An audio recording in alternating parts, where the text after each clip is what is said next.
이번 주는 다니엘 7장부터 요엘 3장까지 읽어주시면 됩니다. 다니엘은 네 짐승의 환상과 보좌에 앉으신 하나님의 형상을 보게 됩니다. 그 후 벨사살 왕 제3년에 다시 환상을 보는데 서쪽에서 온 순염소와 두 뿔을 가진 순양의 큰 뿔을 꺾는 환상을 봅니다. 그리고 그가 그 뜻을 알고자 할 때에 가브리엘 천사가 나타나 환상을 깨닫게 해주었습니다. 다니엘은 다리오 왕 원년에 예레미야가 예언한 연수에 관한 의미를 깨닫게 되었고 자기 민족의 죄악을 회개하며 기도합니다. 하나님은 그의 기도를 들으시고 가브리엘을 통해 지혜와 총명을 주셨습니다. 히데겔 강가에서 세마포 옷을 입고 허리에 우바스 순금띠를 띤 거룩한 사람을 보게 되었습니다. 다니엘은 그 환상을 깨닫고 세 일 동안 슬퍼하며 기도하였고 먹지 않았습니다. 남방 왕들은 강할 것이나 그 군주들 중 하나는 그보다 강하여 권세를 떨친다고 말합니다. 다니엘은 환상에서 나타난 두 사람에게 세상 끝이 언제인가 질문하고 그들은 그날에 대해 이야기해 줍니다.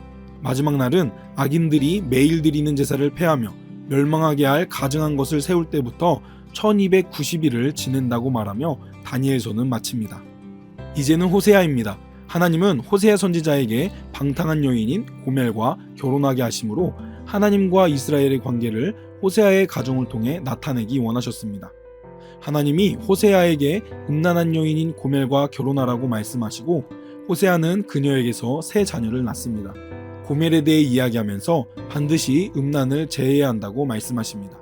하나님께서 백성을 여전히 사랑하심을 나타내십니다. 호세아에게 고멜을 사랑하라고 말씀하시면서 하나님께서 이스라엘을 끝까지 사랑하신다고 말씀하십니다. 하지만 이스라엘은 범죄하게 되고 하나님은 이스라엘을 꾸짖으십니다.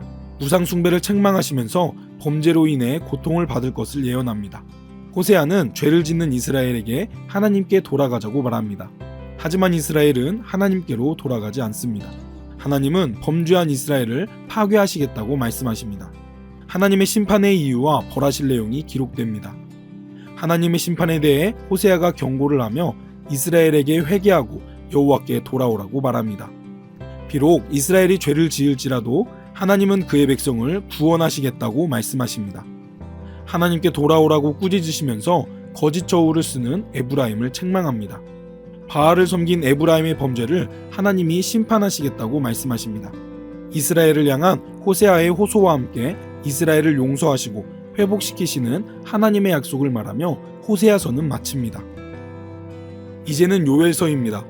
극심한 가뭄으로 농사를 마친 농부들의 한탄이 기록됩니다. 더 큰 재앙이 올 것이므로 회개해야 한다고 말합니다. 회개하고 돌아서면 땅을 회복시켜 이른 비와 늦은 비를 주실 것이고 하나님의 성령이 임하실 것을 예언합니다. 유다의 원수들에 대한 심판이 기록되며 하나님의 백성에게 복 주시는 하나님의 은혜를 기록하며 요엘서는 마칩니다. 한 주 동안 회개를 촉구하며 회복을 약속하시는 하나님 앞에 힘써 나아가시는 복된 시간이 되시기 바랍니다.